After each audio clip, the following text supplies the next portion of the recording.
sampler. It has to be open. We will not use it because this is too shallow. It has to be open on both sides. And when it's open on both sides, yeah, this is very rigid. When it's open on both sides, you place it on desired depth, for example 5 meter, 10 meter, 25 meter, whatever depth you need. And then when you put it down, you send the sounder hits this and they close. And you have the specimens at the selected depth. You understand? And water will get inside this before reaching the, I mean, for example, yeah, but it's open.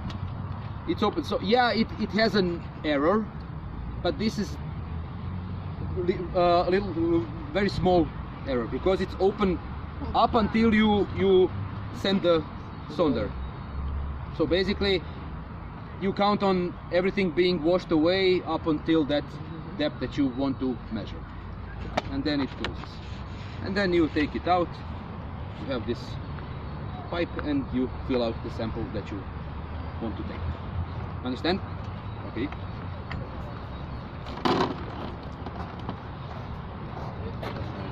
For the benthic samples, okay, you also have several options. Benthic samples usually go in this type of bottles. So this is for the plankton, this is for benthos. One thing I didn't mention, but this is critically important.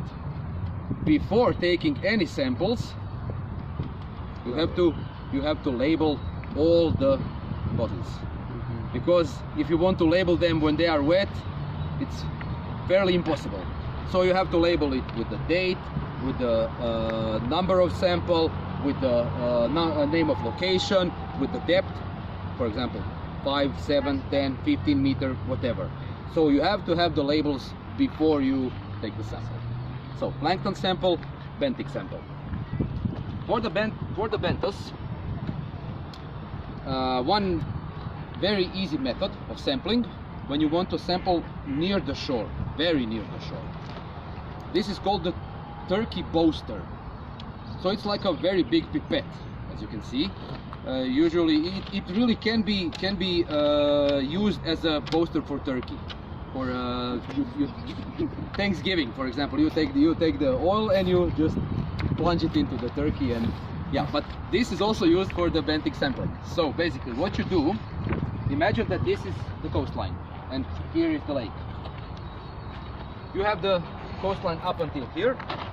You take this turkey booster with you, immerse it into the water up until the sediment, the bottom, and then you just slowly take the sediment from the bottom. You don't take the water, you take the sediment. After you've taken the sediment, close it down. You have the bottle. Open the bottle and release it. And you have the benthic sample. So this is one option. It's usually when you have this technique is usually used when you have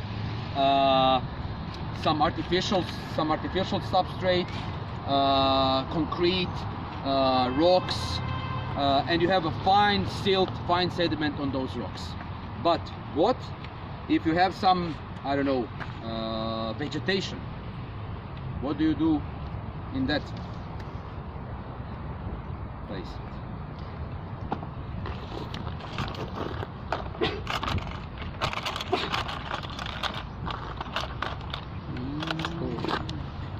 So when you have, for example, some vegetation and you see that there is a small line of interesting things that you want to see through the microscope, you can collect that vegetation, for example this vegetation on the in the pond, and you can scrape it off. So from the surface of that vegetation you just scrape off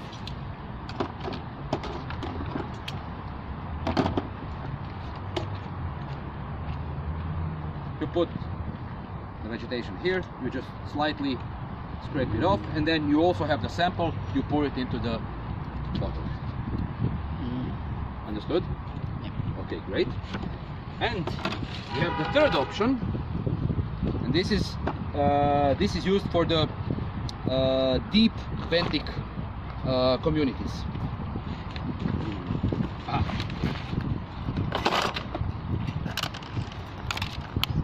Oops. So one option is for the shallow. The second option is if you have, for example, some vegetation, or you have some stones which are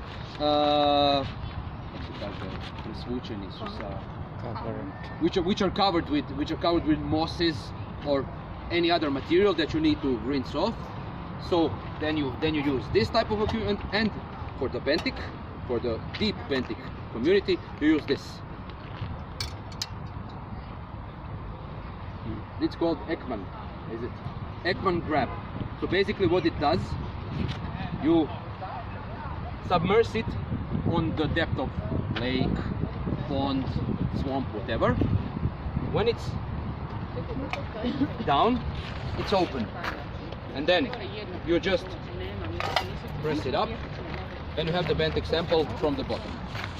And then again, you place it here, take a small part of subsample and put it in the box. It's also for organisms. Yeah, exactly. So this is for the deep benthic communities. You can find the diatoms there, you can find the oligoheads there. So you have a pretty diverse community there also working. So it is also important to do this if you have some bigger system. So basically you do all three when you have some bigger system. And at the shallow part, at the vegetation part, and at the deepest point of that system. Okay. Scraping. Yeah, that's what when they have the vegetation or stones. No, we will not use the vegetation, we will use just the stones. Yeah. So, yes, it's very good. One other thing I wanted to show you.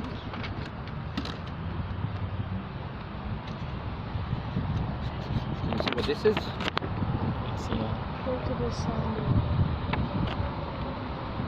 What does a sounder do? Sounder. It measures depth. So you can measure depth by this, but it's a longer way of measuring, or you can measure it by this. So basically what you do, if you have a water, so imagine this is water, you take the sounder,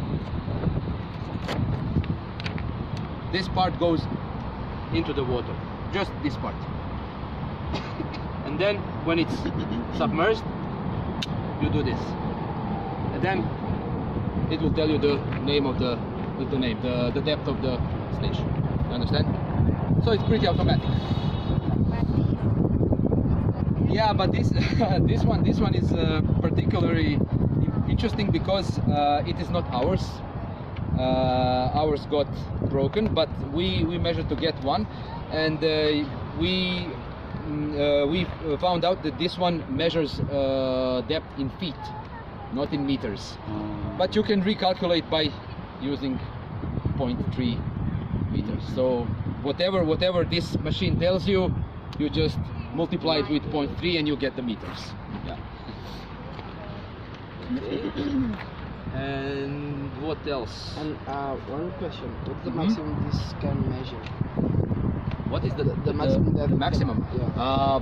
I don't know the maximum depth, but we have one system. It's a deep oligotrophic lake with the maximum depth of, I think, 75, 79 meters, and it can measure up to 79 and so on. Just measure. So I would say 100 definitely. Yeah. Okay, what next? Did I forget anything? Yeah, and we brought one other thing.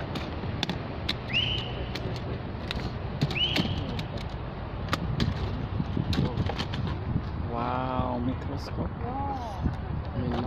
Yeah, it's a mini microscope for the field work. So basically we will be taking some samples and we can check whatever's inside the water. It's amazing. We don't have it. But I don't know, this one, I think this one works on sun, daylight. Yeah, it has no Electric, light source of its own. Yeah, so we have to steer it towards the. But there is like a No, this is Yeah, no, this is it. Ah, is it working? Ja, maar misschien wel, hè, maar is it working? Okay, if it has a source of light, but if I think it's working. Oh my god. I just imagine. Yeah, it's working. Okay, How so it's we have a working. source of light, but never imagine mind. how If we didn't have the expensive source of it light, is. we would still be able to do it by pointing it towards the sun. So it will work.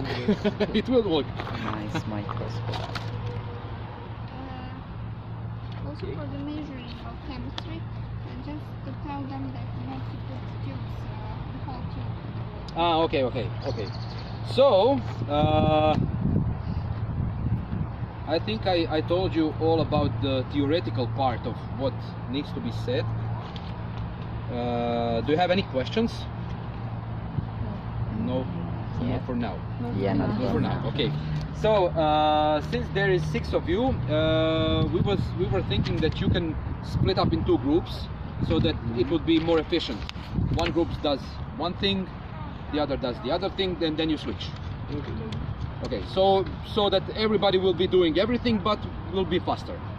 Is it okay? Okay. So what you need to do is you need to measure chemical parameters. Both of those. You need to take samples for phytoventus. Not with this one. Okay, we will skip this one because this is not a deep enough system. But you will do it by taking some stones and then scraping the surface of those stones off. And when you scrape that surface off, you just put the sample that you scraped into those bottles with yellow caps. Also, you need to label everything. Okay. You will also take samples for phytoplankton by using it.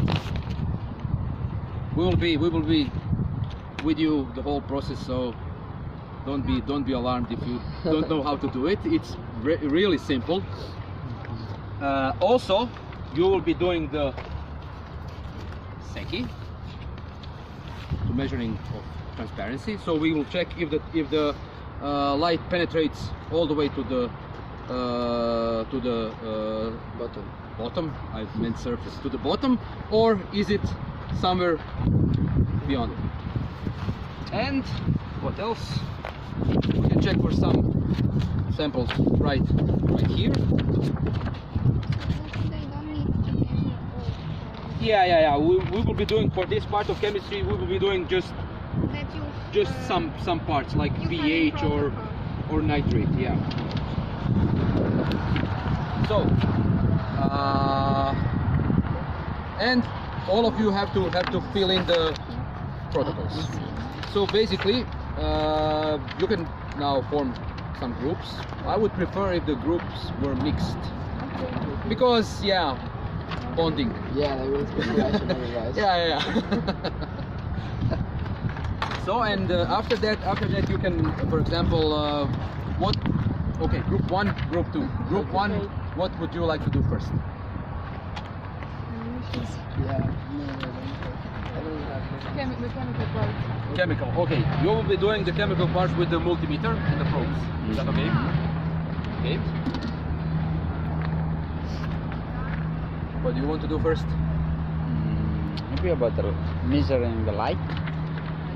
Measuring the light. Okay, great. Okay. What do you think? Secchi. Ah, no, wait. No. Measuring the light and then collecting. Okay, so you will be needing this. Yeah. Just hook it on. You will be doing chemistry. Okay. No, we'll do it like this. Yeah. We will take the whole equipment for you. We don't need this now. Maybe for Piš. Da, znam svi. Može, ako ćete vi sve raditi, može.